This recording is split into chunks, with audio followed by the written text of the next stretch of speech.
இனிய உறவுகளுக்கு வணக்கம். இன்றைக்கி ஒரு யூஸ்ஃபுல் டிப்ஸ் பார்க்கலாம். இது வரைக்கும் இந்த சேனலை சப்ஸ்கிரைப் பண்ணாமல் இருந்தால் சப்ஸ்கிரைப் பண்ணிக்கோங்க. இது மாதிரி ஒரு ஸ்பாஞ்ச் எடுத்துக்கலாம். நான் பாத்திரம் தேய்க்கிற ஸ்பாஞ்ச் எடுத்திருக்கேன். நார்மல் ஸ்பாஞ்ச் 10 ரூபா தான். அதை 4 பீஸாக கூடி நம்ம கட் பண்ணி யூஸ் பண்ணிக்கலாம்.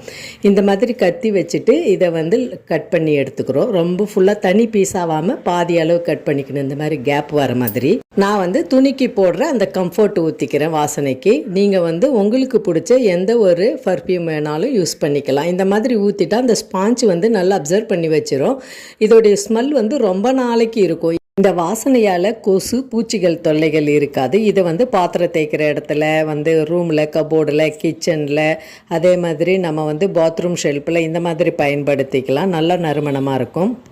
இது மாதிரி ஒரு யூஸ் அண்ட் த்ரோ பாக்ஸில் கூட உள்ளே வச்சுட்டு மேலே ஹோல் போட்டு வச்சிடலாம். மூடியில் நல்லாயிருக்கும். ட்ரை பண்ணி பாருங்கள். இது போல் ஒரு நல்ல பதிவோடு சந்திப்போம். நன்றி, வணக்கம்.